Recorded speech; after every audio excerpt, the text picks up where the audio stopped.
Bueno, buenas tardes. Creo que no sé si no es el panel más importante de hoy, la verdad. Eh, Esto arrancó ya hace un tiempo con la idea de, como dijo Fer en su discurso, de hacernos la pregunta, ¿no? De cuál es la huella de lo que estamos haciendo. Intuíamos por distintas informaciones que teníamos que iba a ser interesante el resultado. Hoy tenemos una foto, pero es una foto que dice mucho. Así que yo no quiero ser muy extenso, me gustaría que Fer diga algo y después escucharlos a ustedes, que son los que trabajaron con toda la ciencia por detrás para llegar a estos resultados. Bueno, gracias Pedro, gracias a los disertantes y por no solo en su calidad de disertantes, sino del trabajo que han hecho. Así que bueno, muchísimas gracias.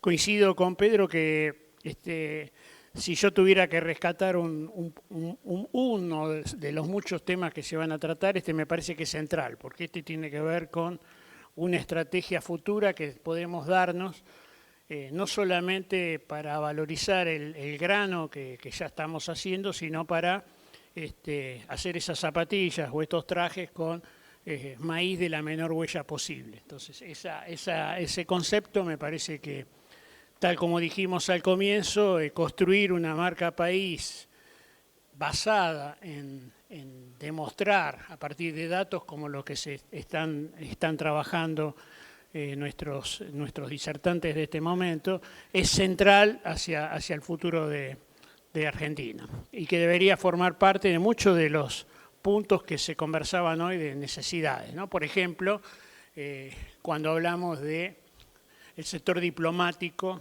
y cómo negociar el ingreso de nuestros productos a los mercados globales. Esta identidad, este tipo de datos que vamos a escuchar hoy, considero que son centrales. Así que bueno, no pierdo más tiempo, les doy la palabra a ellos.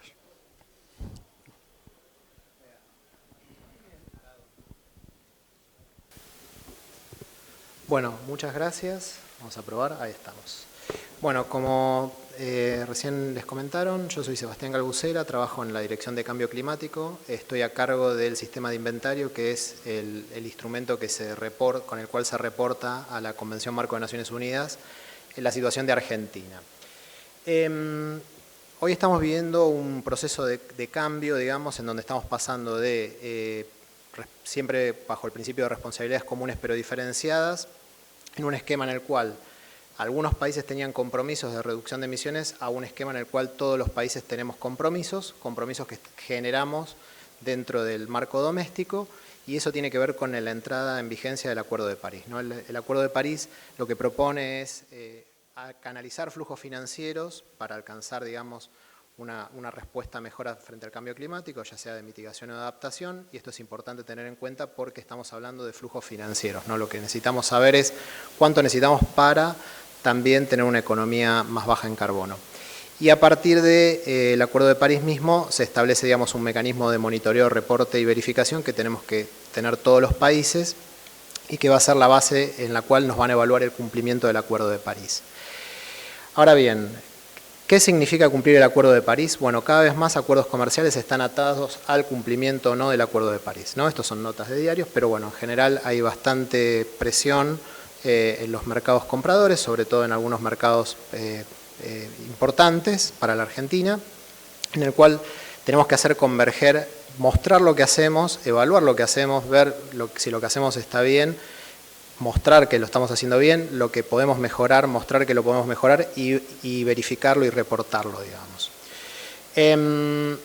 Argentina tiene una larga historia de presentación de reportes a la Convención. Desde el año 92 que se creó la Convención Marco, Argentina ha presentado 3 comunicaciones nacionales, 4 informes bienales.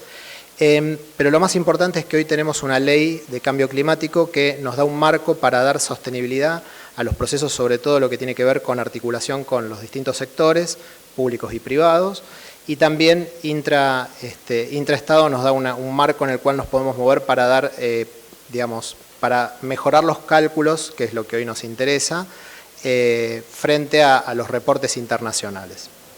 Esto solo para que tengan alguna idea de los reportes que se han presentado.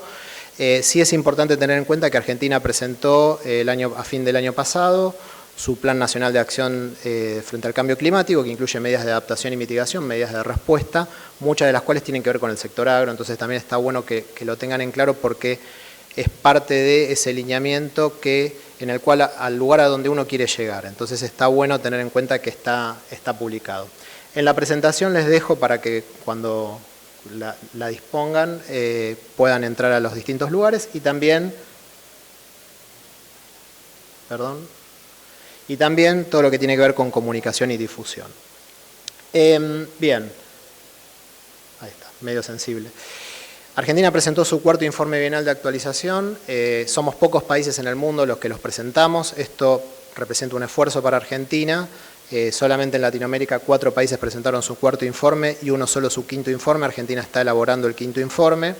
También están disponibles y ahí está contenida toda la información que usamos para el cálculo de las emisiones y absorciones, que es lo que hacemos en el inventario. También hay que destacar que estos reportes tienen revisión internacional. No es que la Dirección de Cambio Climático compila lo que le parece de la forma que le parece, sino que esto se somete a un proceso de revisión internacional, el cual dura aproximadamente 1 año y medio. Argentina va a defender su cuarto informe bienal que presentó en diciembre del 2021, el martes que viene en el marco de la convención, en Bonn, en Alemania, donde se presenta a todos los países. Lo que tienen ahí es el proceso y cómo hemos ido mejorando estos reportes. Estos reportes son mejorables y se espera que se mejoren. Entonces, lo que estamos reportando hoy en el informe bienal, en el cuarto informe bienal y lo que vamos a reportar en el quinto, puede ser mejorado. A partir del año que viene va a cambiar el nombre, pero bueno, la información que se va a seguir reportando va a seguir siendo verificada internacionalmente. En el marco de la Ley de Cambio Climático funciona el Sistema Nacional de Inventario, es un sistema de información al cual pueden acceder, digamos, mediante nota, ahora les dejo también en la presentación para que ustedes puedan acceder, y lo que nos permite es generar una base de conocimiento que podamos intercambiar entre los distintos investigadores, grupos de trabajo, sector público y sector privado también, ¿no? Solo para comentar un ejemplo, a través de este sistema de información hemos logrado junto con INTA mejorar la calidad de una categoría de emisiones para ganadería, donde había una investigadora que estaba investigando en eso, nos pidió la información, se le brindó formalmente, nos hizo una devolución y esa devolución se incorporó como una mejora en el inventario. Perdón, que había quedado la... A ver, ahí está. Respecto a la estructura, nosotros trabajamos con el Ministerio de Agricultura, con la Secretaría de Agricultura como punto focal para todo lo que tiene que ver con agricultura y ganadería y con la Dirección de Bosques que se encarga de monitorear la cobertura de bosque nativo en Argentina y son los que elaboran los reportes de deforestación, pero también utilizamos información de cámaras y de sector privado. Por ejemplo, el porcentaje de adopción de siembra directa lo tomamos de APRESID. Se los dejo para aquellos que quieran pedir la información del inventario detallada. Bien, ¿cómo calculamos el inventario? Básicamente calculamos multiplicando datos de actividad por factor de emisión. Pero tenemos varias formas de hacerlo. Tenemos lo que es nivel 1, que si no contamos con datos, podemos usar datos por defecto. Tenemos el nivel 2, que si tenemos datos locales lo podemos incorporar. Y si tenemos modelos matemáticos que permitan estimar las emisiones, los podemos utilizar. Siempre teniendo en cuenta que tiene que cumplir lo que se llaman criterios TAC, que tiene que ser transparente, comparable, siempre me olvido, exacto, y tener una serie temporal, una serie histórica. No es una foto, sino es una serie histórica. Bien, resultados del informe bienal. El sector agropecuario se lleva más o menos el 38% de las emisiones. Respecto a lo que son gases, es el que más diversidad de gases tiene. En general, cuando hablamos de energía tenemos focalizado en dióxido de carbono, cuando hablamos de agricultura tenemos dióxido de carbono, metano y óxido nitroso, lo cual nos pone frente a un desafío que cuando convertimos esas a unidades equivalentes, usando el potencial de calentamiento global que nos indican o que se negoció en la convención, hace que nuestras emisiones se contabilicen en una única medida. Y como va avanzando la investigación y la ciencia, ahora estamos usando los valores del segundo reporte, vamos a tener que pasar a los del quinto informe del IPCC a partir del año que viene, y eso sube nuestras emisiones un 6%. Entonces, esto también es importante porque es el inventario es una contabilidad estructurada basada en las guías negociadas en la convención. No es que yo puedo reportar como quiero ni lo que quiero. Es como una certificación, nada más que están las reglas definidas en la convención. Dentro del sector agricultura, si lo subdividimos, vamos a tener tres grupos. Vamos a tener la ganadería, que es la barra que está, digamos, hacia su izquierda. En el centro tenemos agricultura y en el otro costado tenemos lo que es cambio de uso de suelo y silvicultura, que es donde se incluye, para mí, tal vez el mayor potencial que tiene Argentina, que es el suelo, ¿no? Es decir, la variación de carbono en suelo. Nosotros, para calcular el inventario, lo que hacemos es partir el país en pedacitos, lo que se llama representación coherente de tierras, y a cada uno de esos pedacitos le asignamos un uso y una gestión del suelo, qué se hizo, qué tipo de producción se hizo y qué tipo de adopción de siembra directa se hizo. Con todo eso, nosotros lo que hacemos es construir el inventario. Ahora bien, ¿necesitamos mejorar el inventario? Sí, necesitamos mejorarlo. Nosotros, el tipo de cálculo que utilizamos para suelos es el cálculo de nivel 1, en realidad 1,5, porque usamos datos locales, pero necesitamos mejorar. ¿Para qué? Para poder modelizar mejor nuestros sistemas productivos. Nosotros tenemos un sistema productivo agropecuario muy dinámico, donde se pasa de un cultivo a otro, se pasa de pastura a agricultura o de agricultura a pastura, y eso es muy difícil de modelizar. Entonces necesitamos mejorar para poder justamente estimar mejor las emisiones y las absorciones. También tenemos que mejorar nuestros reportes a la convención y también tenemos que evaluar nuestros compromisos a la convención, ¿no? Es decir, tenemos que decir cuánto reducimos o cuánto no. Para que tengan idea, en el cálculo de suelos de Argentina, como les decía, tenemos en cuenta de los coeficientes posibles los más altos, o sea, cultivos con fertilización nitrogenada y adopción de siembra directa según los porcentajes que determina PRESID. Entonces, dentro de este modelo de cálculo tenemos lo mejor que podríamos tener como país. Ahora bien,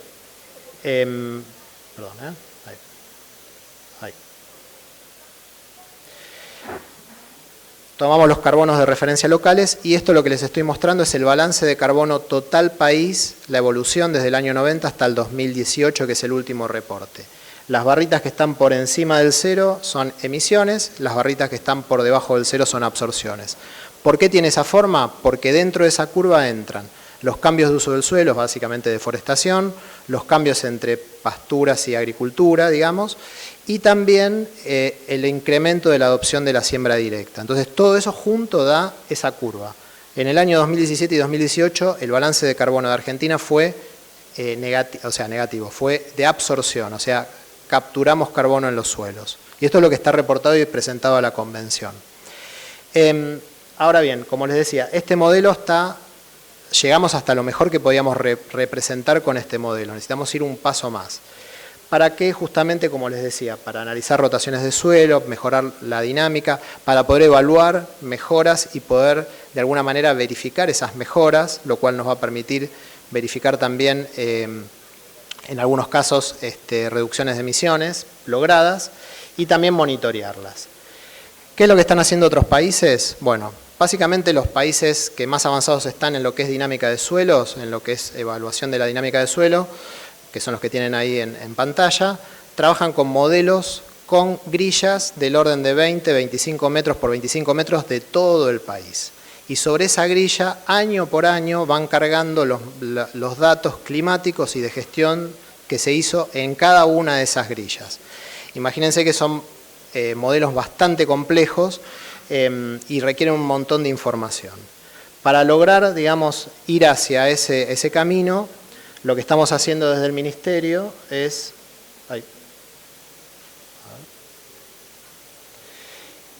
trabajar en evaluar algunos modelos similares a los que usan los países desarrollados, en algún caso, en otro caso es un modelo desarrollado por INTA, y estos modelos son modelos que requieren una serie de datos muy grandes, para atrás y también local.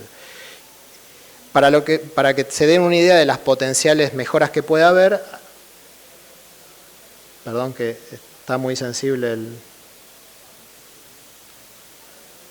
justo el slide más interesante. ¿Me lo podrías pasar de ahí? Ahí está, ese. Bueno, ahí lo que ven es, en la barrita, en la línea del medio, es modelizando con el Tier 1 del IPCC una soja y un maíz, ¿no? Una soja de 2,5 toneladas y un maíz de 8 toneladas, en la zona de Villegas.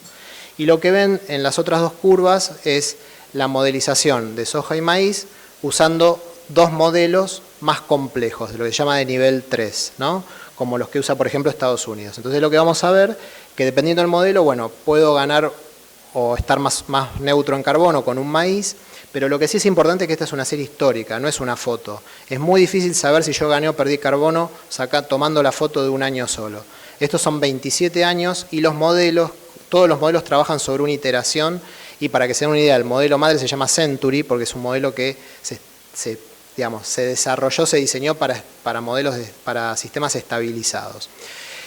Lo que estamos haciendo ahora, tenemos un convenio con ACREA, financiado por PENUMA, Panamá, para evaluar dos modelos a nivel departamental, es decir, que calculen el inventario, como si fuera el inventario de gases de efecto invernadero, de emisiones y absorciones, para 2 departamentos de Argentina, para 8 departamentos de Argentina, y evaluar a ver qué sucede. ¿Por qué? Porque lo que tenemos que hacer es evaluar cómo definir esa grilla, si tenemos o no tenemos información, cómo acceder a esa información en el caso de que la necesitemos.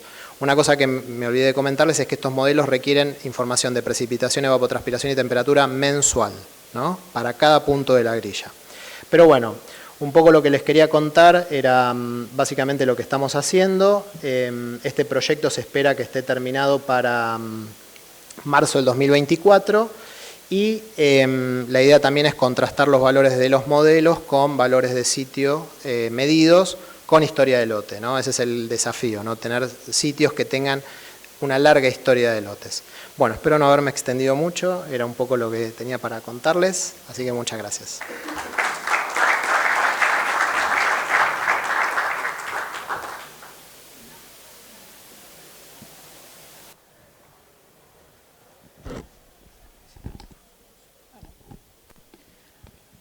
Hola, buenas tardes. A ver si funcionan los dos micrófonos. Bueno, empiezo yo. Bueno, buenas tardes. Muchas gracias a todos por estar acá, por venir a escuchar esta charla.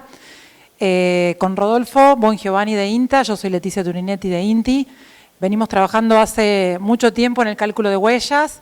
En esta oportunidad nos convocó la gente de Maizar. Muchas gracias, Pedro, y todo el equipo por confiar en nosotros, para calcular nada más y nada menos que la huella de carbono del maíz de Argentina.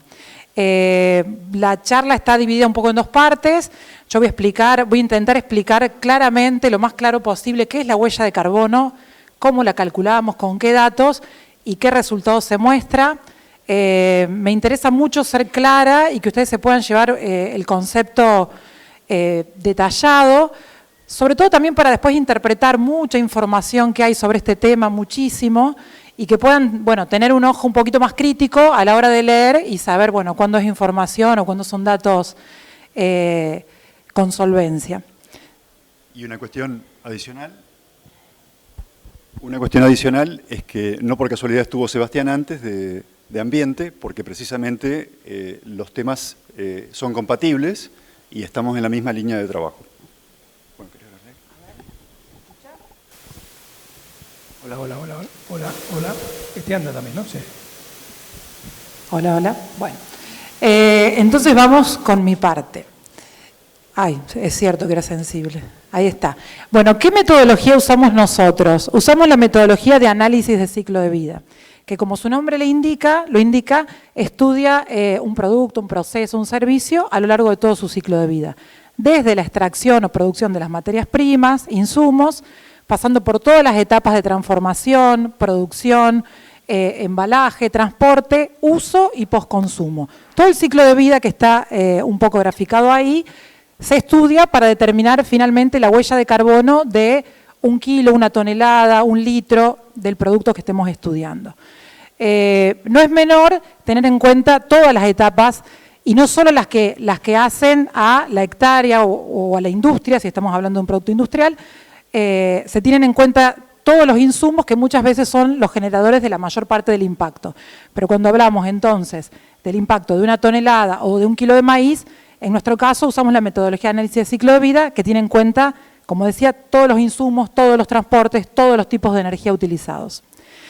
Esto, bueno, no es casual, nosotros nos basamos en la serie de normas ISO 14040, que fija todos los lineamientos para llevar adelante un estudio de análisis de ciclo de vida, y también en la ISO 14067, que especifica los lineamientos para el cálculo de huella de carbono de producto, que es lo que estamos estudiando en este caso.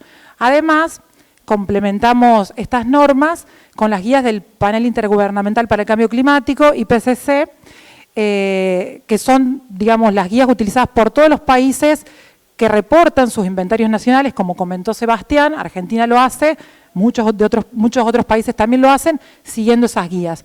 Nosotros tomamos de esas guías las ecuaciones, algunos factores y la forma de cálculo para llevarlo al cálculo de producto, bueno, en este caso el maíz. El proyecto en particular, bueno, fuimos convocados por la gente de Maizar, como dijimos, bueno, INTA, INTI somos los autores, y utilizamos datos proporcionados por la Bolsa de Cereales para la campaña 2021-2022. Bueno, acá hay un extracto de la ISO 14067 de huella de carbono de producto, que dice justamente esto de tener en cuenta todas las entradas y salidas del proceso, contabilizando las emisiones que generan esas entradas y las remociones de carbono. Esa definición precisamente es la del balance, lo que entra y lo que sale, emisiones y remociones. Ahí está. Ahí vamos. ¿Qué se contabiliza? Se contabiliza la emisión de distintos gases, los famosos gases de efecto invernadero o GEI, a lo largo de todo este ciclo de vida del producto. ¿Cuáles gases? Hay muchos gases de efecto invernadero. Los emitidos en mayor proporción en este tipo de procesos son, bueno, el dióxido de carbono, que es el gas tomado como referencia o con impacto 1, digamos, y los demás gases que están ahí mencionados. El metano y el óxido nitroso son los que siguen, digamos, en importancia en lo que es emisión. El metano tiene un poder de calentamiento 28,9 veces, digamos, más nocivo que el dióxido de carbono, y el óxido nitroso 273 veces más nocivo que el dióxido de carbono. ¿Para qué se fijan estos potenciales? Para después sumar las distintas emisiones de todos los gases y llevarlas a un indicador único, que es el dióxido de carbono equivalente. La palabra equivalente quiere decir que se está contabilizando no solo el dióxido de carbono, sino también los demás gases de efecto invernadero. Yo puse ejemplo, bueno, de metano y dióxido nitroso, pero ahí hay otros gases, como el hexafluoruro de azufre, por ejemplo, emitidos en menor cantidad y quizá no tanto en el sector agrícola, ¿no? Estos son factores tomados de IPCC, la actualización 2021, que también es importante determinar qué método se utilizó y de qué año, porque los factores varían, se van actualizando, no varían, no va a pasar a ser el óxido nitroso más nocivo que el metano, pero digo, varían unos puntos, entonces es importante determinar qué factores se usaron en cada estudio que se hace. Y como dijo Pedro al principio, esto es una foto de la campaña 21-22 con sus particularidades, sus cosas buenas, sus cosas malas, pero es la foto de esa campaña. Bueno, está la intención de calcular algunas campañas más para poder comparar y para poder ver la tendencia de la huella de carbono del maíz de Argentina, pero bueno, en este momento estamos presentando esta campaña. ¿Qué información obtuvimos del RETA? Bueno, de las zonas geográficas productoras de maíz de la Argentina, de todas ellas, ahí están, bueno, identificadas. Yo no llego a ver y no me acuerdo el número exactamente, la superficie total sembrada durante esa campaña y el rendimiento promedio de todas las regiones de esa campaña. Tuvimos en cuenta maíz temprano y maíz tardío y el porcentaje de participación en el total de cada uno de los dos, ¿no? Rodolfo, si vos querés agregar algo, sabés que tenés micrófono abierto. Sí. Ah, está ahí, sí. Ah, me pasé. Bueno, y también tuvimos en cuenta para cada región geográfica los productores de alta tecnología, media tecnología y baja tecnología. Cada uno con su porcentaje de participación. En definitiva, hicimos 16 por 3, 48 huellas de carbono de cada nivel tecnológico en cada región para después tener la huella de carbono de cada región y finalmente con las 16 regiones constituir la huella de carbono de Argentina. Es como un iceberg, dice Rodolfo, para tener finalmente la huella de carbono siempre ponderada, ¿no?, de acuerdo a la superficie sembrada. No aportan todas las regiones en la misma proporción, sino de acuerdo a la superficie que sembró en esa campaña, en la 21-22. Bueno, acá el stock de carbono inicial, que también, esto es de una investigación del INTA, que está disponible, el régimen de lluvias, también de esa campaña, que también es importante, porque ahora vamos a ver que hay emisiones de la fertilización nitrogenada, hay emisiones directas e indirectas, y dentro de las indirectas están las emisiones por lixiviación y escorrentía, que dependen del régimen de lluvias. Mientras mayor sea la lluvia, más va a escurrir, digamos, entonces mayor sería la emisión. Ahora vamos a ver un poco con más detalle esas ecuaciones. Estos son los inventarios ambientales que nosotros armamos con la información del RETA, teniendo en cuenta todo lo que se hace en la hectárea para obtener finalmente el maíz cosechado. Tenemos en cuenta lo que es siembra, la proporción de siembra directa y siembra convencional, la cantidad de combustible diésel para una o para la otra. Ahí los valores que están de 5,97 litros de diésel para directa y 1,68 para convencional tienen que ver con la proporción que se adoptó. Esos son datos país. Hay un 91% de siembra directa que consume esos litros de diésel y el 9% de siembra convencional, que la siembra convencional consume más por hectárea, pero si usó solamente un 9%, terminó aportando un 1,68 litros de combustible.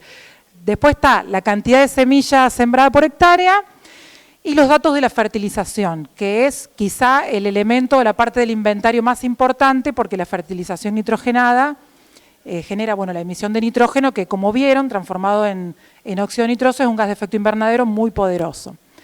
Además de los fertilizantes, relevamos los herbicidas, los fungicidas y los insecticidas utilizados, y todo lo que son labores, se me pasó y no vuelve, ahí está, y todo lo que son labores, bueno, como ya les dije, la siembra, la fertilización, la pulverización, la cantidad de pasadas, si hubiera pulverización aérea también la tuvimos en cuenta, y lo que es la cosecha.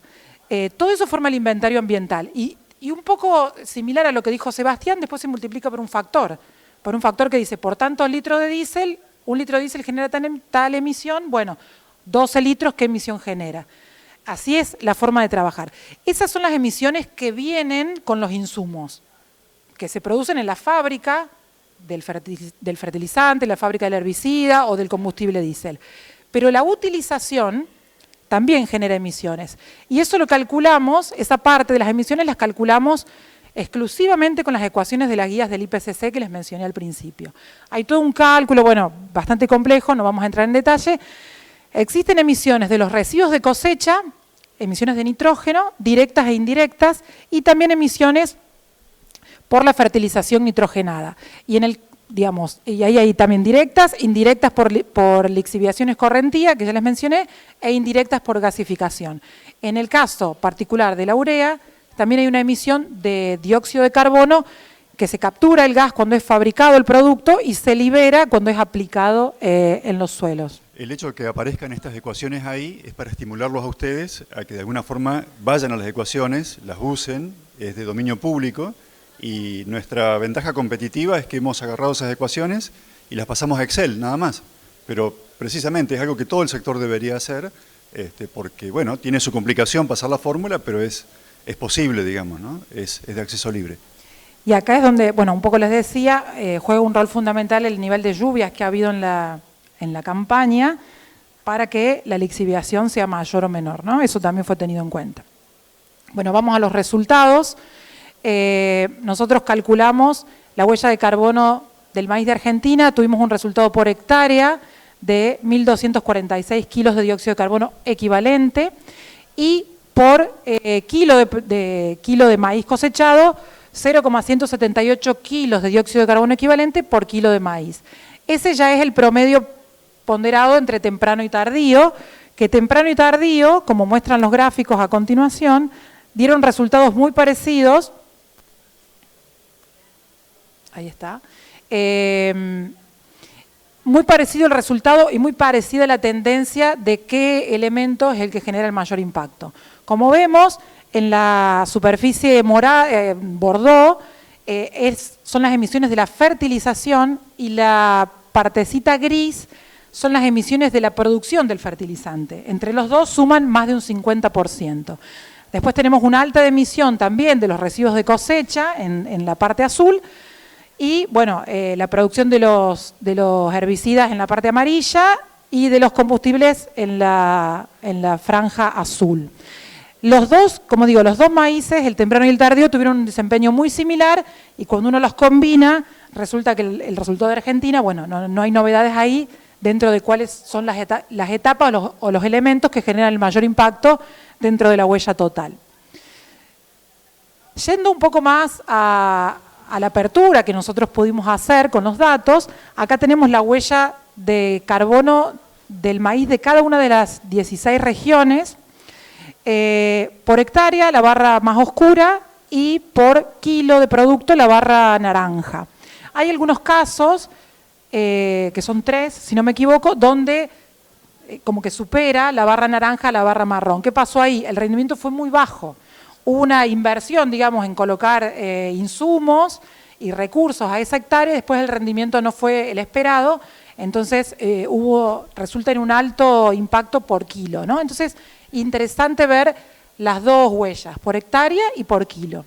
El rendimiento está reflejado ahí en el cuadro marcado con verde, ¿no? Entonces podemos ver el caso de la región 8, por ejemplo, con un bajo rendimiento, 49, y fíjense que tiene el mayor impacto por tonelada o por kilo de grano, ¿no? Ahí se puede explicar, bueno, oeste de Buenos Aires, este de La Pampa. Un año que le impactó la sequía más a ese lugar que a los otros lugares.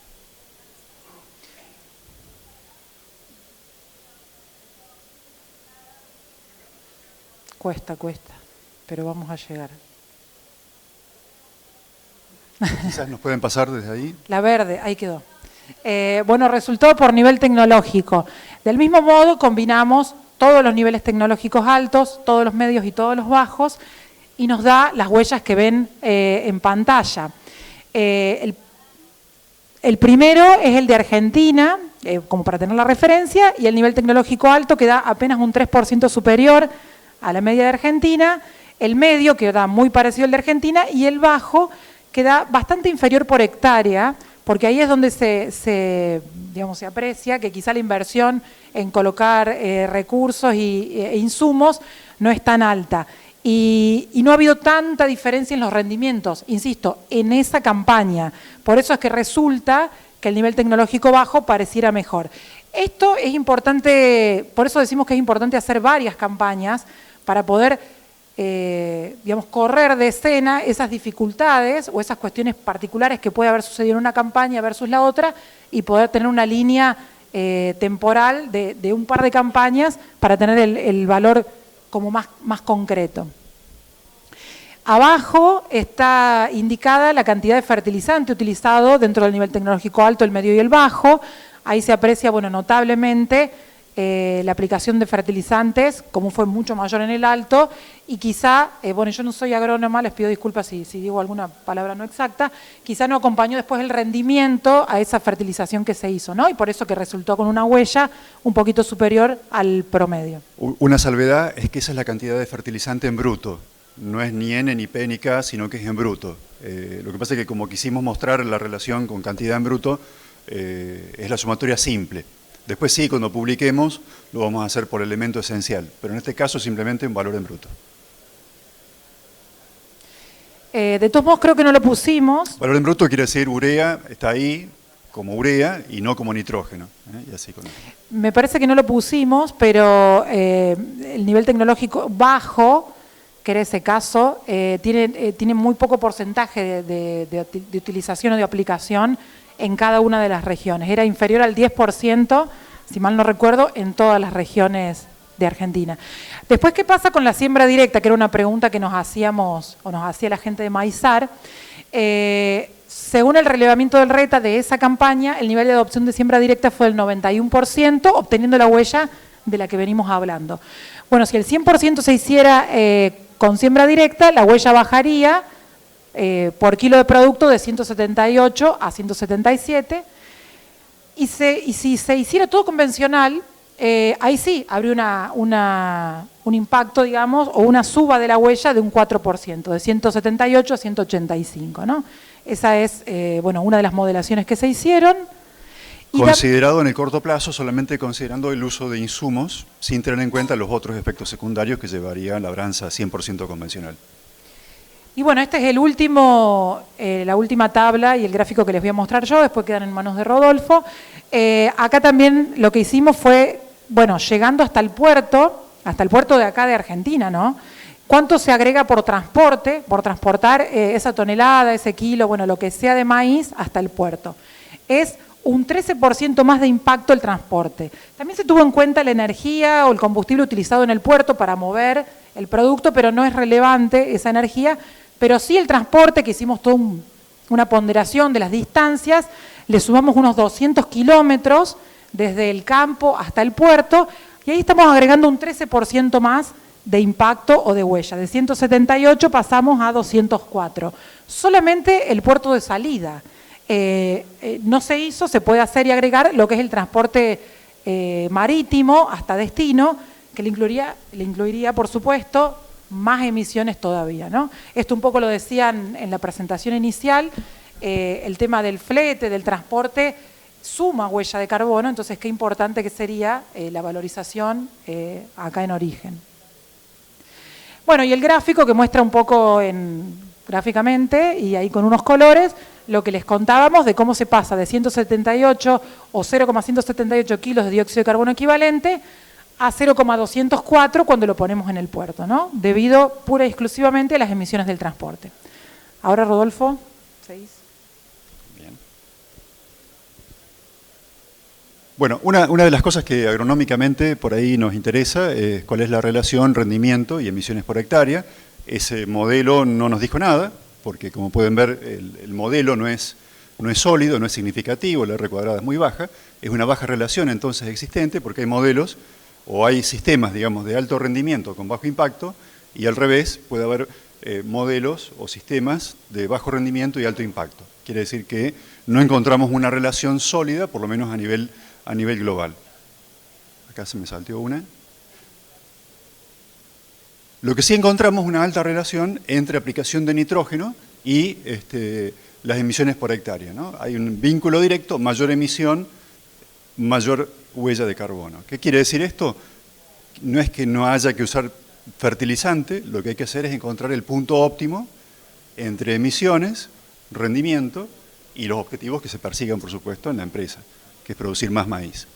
Bueno, una de las preguntas que me toca responder es qué pasa con el resto del mundo, ¿no? ¿Por qué decimos que tenemos la menor huella de carbono a nivel mundial? Antes de pasar a nivel mundial, voy a mostrar un caso de hace 10 años atrás, una publicación de Arrieta, que se hizo exactamente con los mismos métodos que nosotros, y encontraron ellos una huella de carbono, en vez de 178 que tenemos nosotros, la de ellos fue de 229. Quiere decir que nuestra huella calculada 10 años después es un 22% inferior. Ellos separaron entre pampeana y extrapampeana. Curiosamente, a ellos le daba mayor huella en la extrapampeana. Precisamente como decía Leticia, hay que ver año tras año a ver qué ocurrió. Esos años que ellos calcularon tuvieron bajo rendimiento con respecto a lo de los datos que usamos nosotros. Entonces los rendimientos pueden jugar ahí y sacar conclusiones equivocadas. Por eso, para sacar conclusiones de la huella de carbono a lo largo del tiempo, es bueno tener las fotos en diferentes periodos. Pero lo que sí podemos sacar en conclusión es que después de 10 años, la huella es un 22% inferior en un año seco, ¿no? Entonces está toda la eficiencia agronómica, la eficiencia de fertilización, y evidentemente se está produciendo maíz de forma más eficiente. Bueno, nuestra primera fuente de información son las bases de datos, bases de datos a la cual accedemos a través de licencias que tenemos en el INTA y en el INTI. Fíjense que, por ejemplo, los datos publicados para Argentina son similares.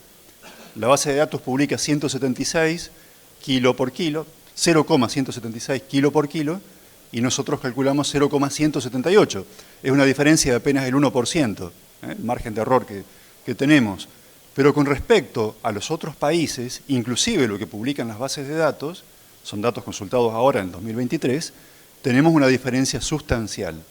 Por supuesto, esos son bases de datos, no se considera publicación científica, entonces lo que hicimos fue consultar publicaciones científicas en revistas publicadas con referato y en inglés. El caso más representativo, más conocido, es el trabajo de Nemesek, un autor que bueno, hace mucho ruido porque publica mucho y porque publica valores altos. Bueno, en este caso hay una diferencia de nuestro maíz 61% inferior a lo publicado por Nemesek para valores mundiales. Analicé una serie de trabajos publicados en China y también en Vietnam y bueno, como pueden ver, tenemos valores. Los que están en naranja, la primera columna, son los datos por hectárea. La primera columna en verde es la diferencia con respecto a nuestro maíz. Nuestro maíz, si está en verde, tiene una huella inferior.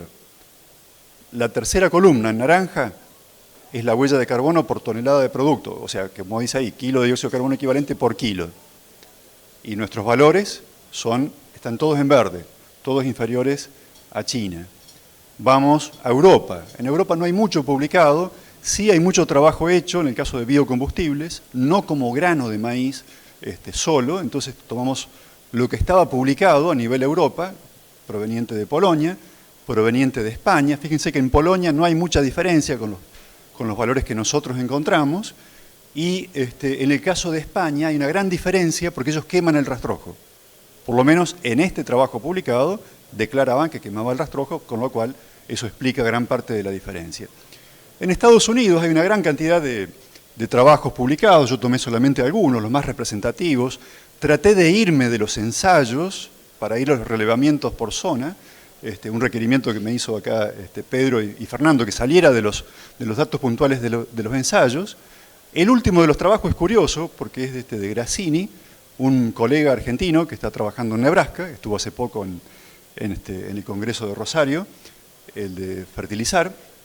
Entonces podemos ver que en general tenemos valores inferiores a los de Estados Unidos, salvo el primer caso, que tiene un valor superior, un 6% superior nuestro maíz, porque está comparando con un programa de reducción de emisiones de una empresa de biocombustibles. Entonces, ¿qué hacen ellos para reducir emisiones?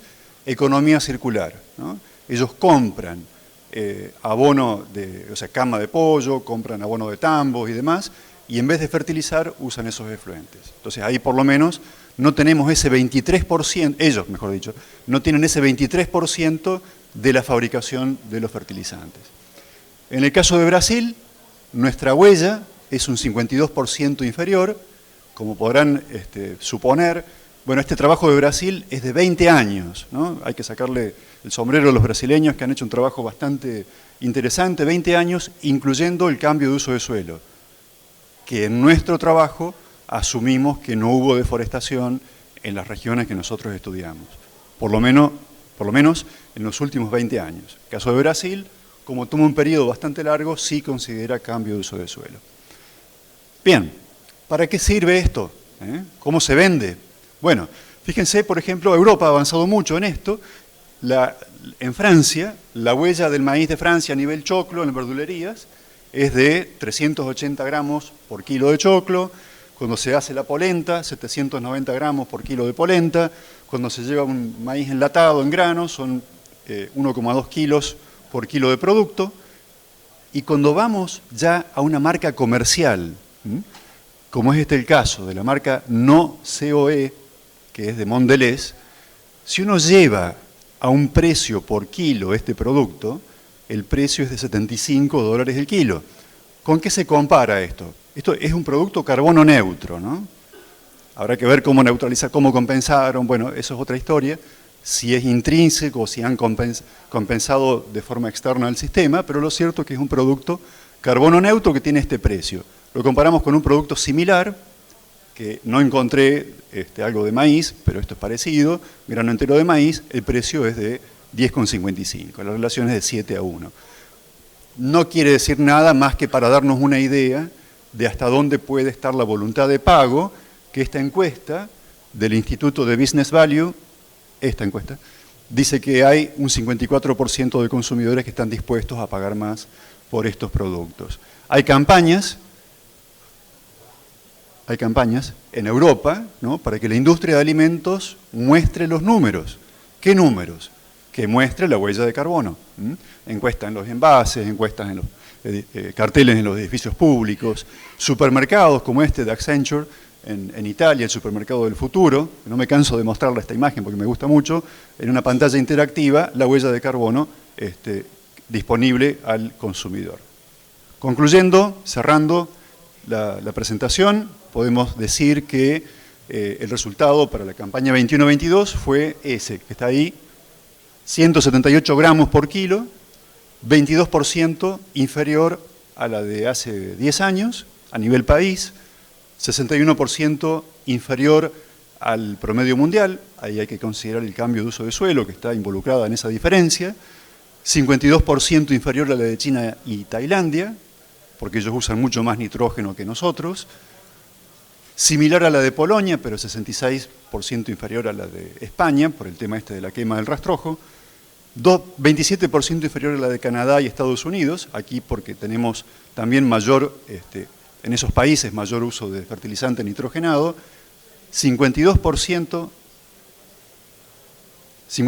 inferior a la de Brasil, por el tema de cambio de uso de suelo, y similar a la base de datos EcoInvent. No saben la tranquilidad que es trabajar con resultados que estén en el mismo rango de magnitud, señal de que podemos equivocarle en un 1%, 2%, pero estamos trabajando según las normas y según los criterios, digamos, que el resto de los investigadores utiliza. Vemos también que es posible agregar valor ambiental, hay voluntad de pago por parte de consumidores, y antes de terminar, esa voluntad de pago se puede capturar mediante las ecoetiquetas, ¿no? Quiere decir que hay un paso posterior a esto, después de hacer este tipo de estudios, después de llevarlo a un producto de góndola, esa información, que informe al consumidor y que recupere la confianza con la ciudad, con el consumidor, eso se hace a través del ecoetiquetado. Bueno, muchas gracias y acá están.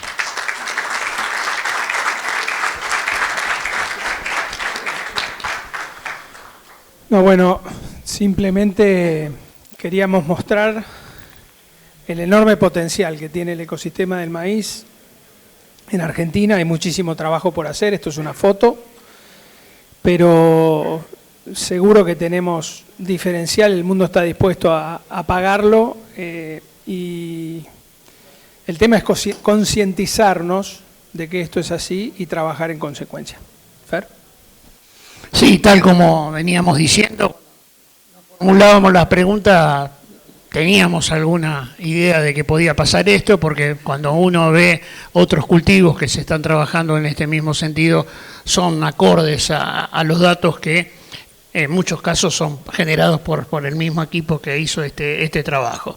Entonces, tal como dijimos, cuando hay un producto elaborado a partir de este maíz de baja huella, ese producto va a arrastrar esa baja huella y entonces eso debería ser un incentivo para que mediciones de este tipo se transformen en una política y una estrategia privada y pública en torno al mismo, y que ese 70% de grano de maíz que exportamos como grano, le estamos poniendo un valor que no lo estamos capturando ni a él ni a los productos a partir del cual se podían generar. Así que bueno, muchas gracias a todos y bueno, a seguir trabajando en esto que creo que es una de las claves del futuro de la bioeconomía nacional.